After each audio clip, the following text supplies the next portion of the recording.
Good evening, ma'am. My name is Rialyn T. Rafael, and tonight I will discuss the rules to be followed when transporting inmates.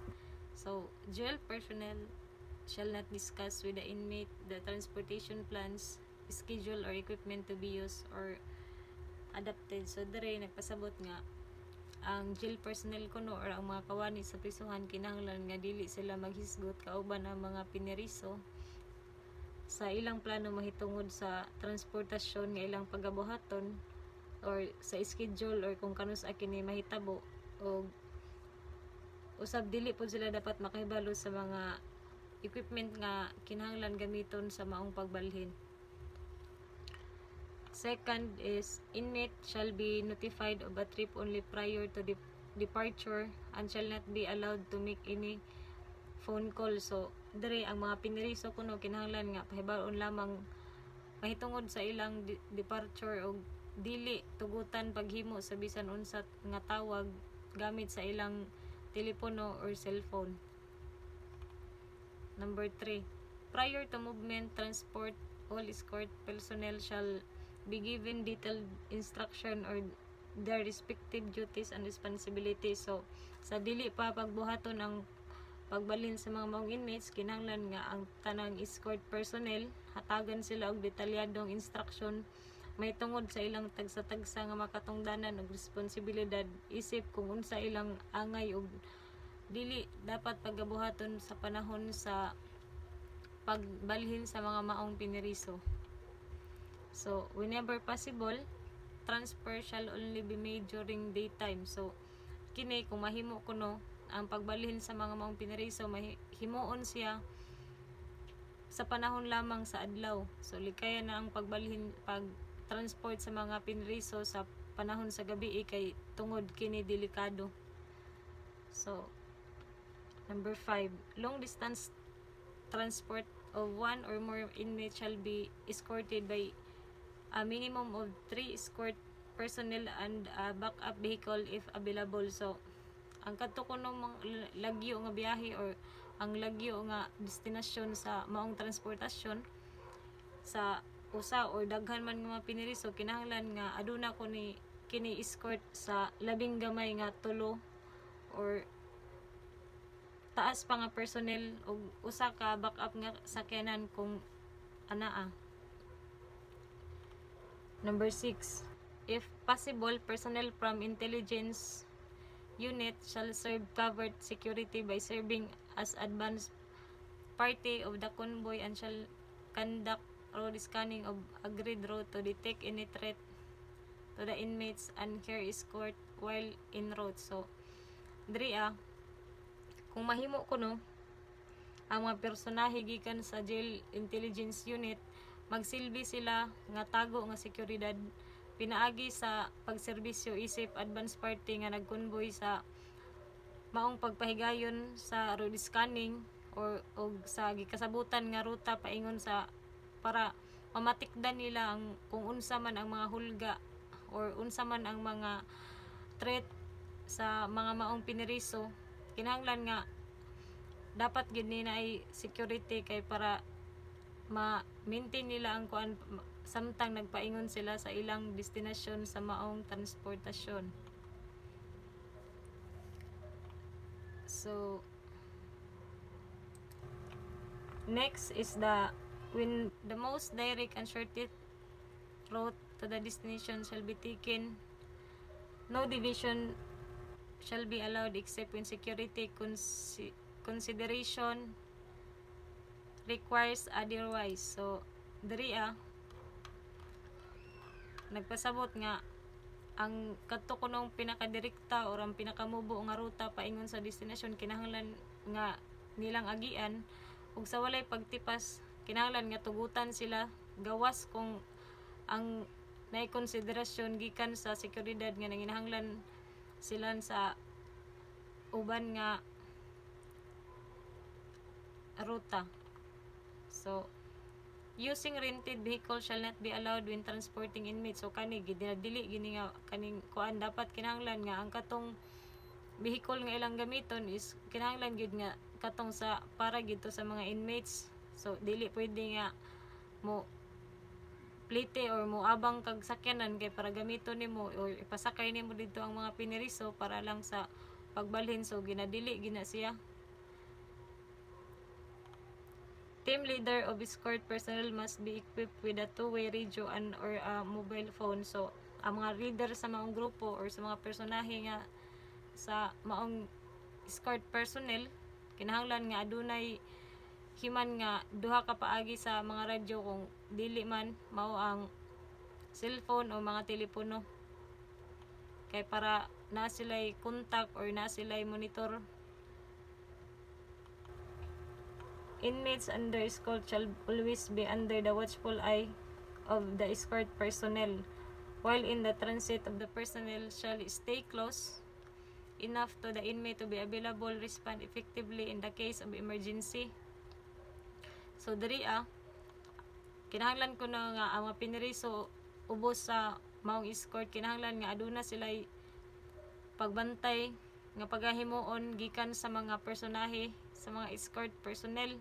So samtang nagbiyahe kinahanglan sila nga magpabilin nga duol dito sa mga piniriso, kay kung naay mga emergency nga mahitabo dali ra nila kining pangutana or dali ra nilang kontak ang mga maong personahe. So kung sakay sa usa ka personnel's van ang mga escort personnel, dili kinahanglan nga lingkuran sulod sa van apan estrategikong ibutang kini ang iyang kaugalingon didto sa escort nga lingkuranan. So while en route, escort personnel shall ensure that the sliding bolt lock of the back door of the van carrying the inmates is properly locked. Observe people and vehicles getting near their vehicle and remain prepared for eventuality. So diri nagpasabot nga samtang kuno nga nagbiyahe sila padulong sa ilang padulngan, ang mga escort personnel kinahanglan nga isiguro gid nila nga ang sliding bolt lock nakalock to siya nga nahimutang sa likod. So ang mga pultahan sa mga van nga ilang gisakyan kinahanglan nga na secure gyud o nasirado gyud na siya maayo, kay basig mahatagan pa og higayon nga makatakas ang ilang piniriso nga dapat ibalhin sa maong prisuhan. So kinahanglan pod nga obserbahan nila ang mga sakyanan nga nagsunod or nagpadulong sa ilaha, or sa mga tao nga dapat gid nga magpabilin silang andam kung unsa man ang mga hitabo, kay pag-ingana delikado gid kayo samot na kanang mag transport kag mga piniriso. Dapat gid nga alerto ka, dapat ang mga escort personnel dapat alerto gid sila permente, kay para ug unsa man gali ang mahitabo sa samtang sa biyahe dapat gyud nga kuan. So escort personnel shall observe and follow established guidelines in escorting high risk profile and VEOs inmates. So diri kinahanglan nga ang mga kawani o mga escort kinahanglan nga mag-obserbar sila sa mga musunod sa natukod nga giya pinaagi sa pagsunod sa maong guidelines o pag high profile sa mga piniriso. So escort personnel shall be the first one to disembark from the vehicle and shall position in a safe distance to ensure clear vision of disembarking inmates. So diri ang mga escort kuno sa mga personahe mao ang unang munaog gikan sa sakyanan. So dili dapat ang piniriso mo ipaunahon og naog, no, kay pasig mudagan or mutakas pa na. So dapat maguna gid tong mga escort personnel, tas kinahanglan pod nga nakaposisyon sila sa gilayon aron masiguro ang tin-aw nga pagpananaw, kay bali dapat gid nga i-secure pod nila ang palibot sa pag dispatch sa mga maong inmates. So apan sa sakay sa mga sakyanan kinahanglan nga ang piniriso may unang mosakay. So pag while pod nga pagsakay dapat pod ang piniriso mo ipaunhon, kay basig naguna ang mga escort personnel nga ang piniriso nabilin nya di na hinon mo sakay, dapat gyud nga mao gyud paunhon pagsakay.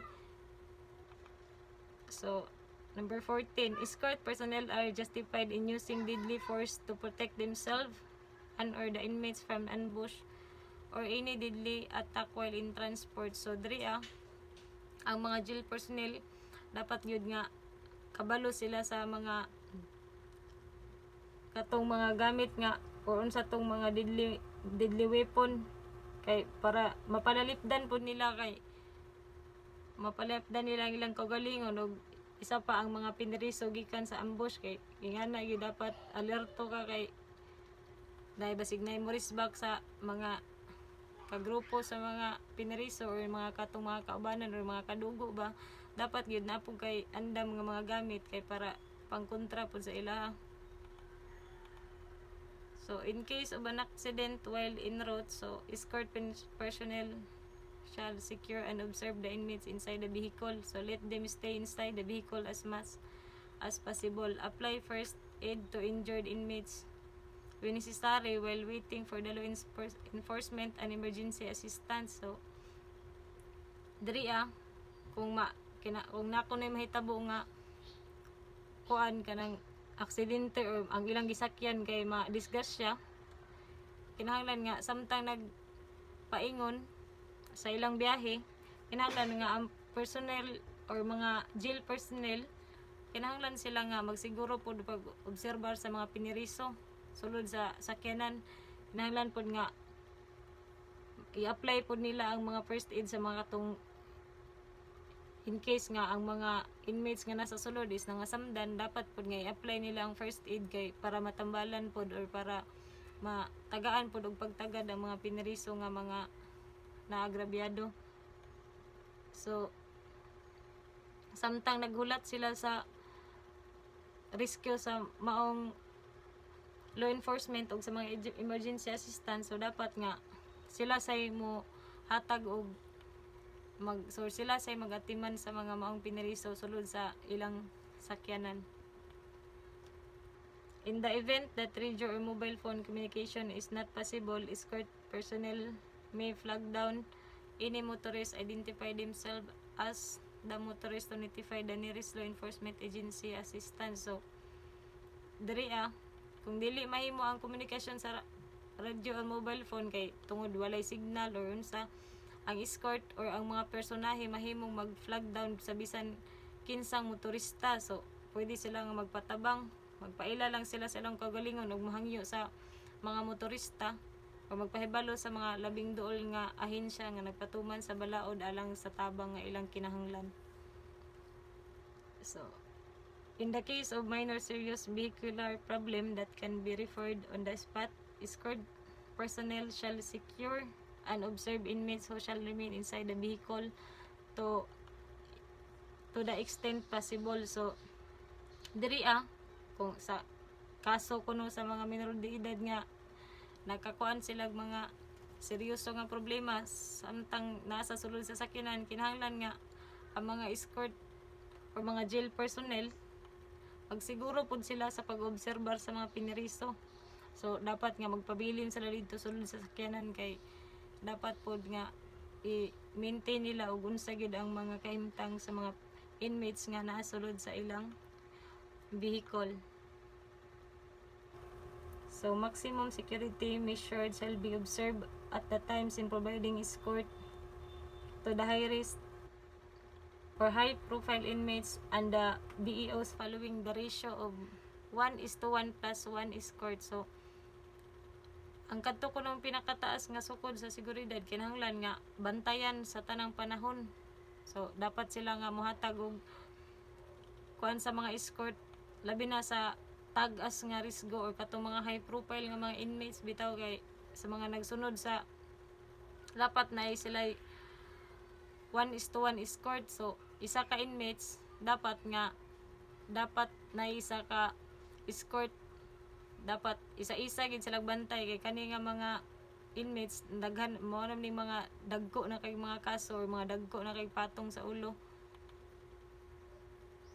So to avoid unnecessary stops while in the transit, inmates should have relieved themselves from personal necessity. So ang mga driver dapat nga dili sila mobiya. So aron ko nang malikayan ang mga kinahanglan gibali ang mga inmates kay gusto mangihi, so dapat i-provide na nadaan dito sa kuan kay para maglikaya na ang paghunong-hunong. So ang mga pulis kinahanglan sila nga ug unsa ilang panginahanglan nun samtang gabiyahe, kinahanglan i-provide na siya kay para malikaya na ang pag kuan-kuan sa sakyanan.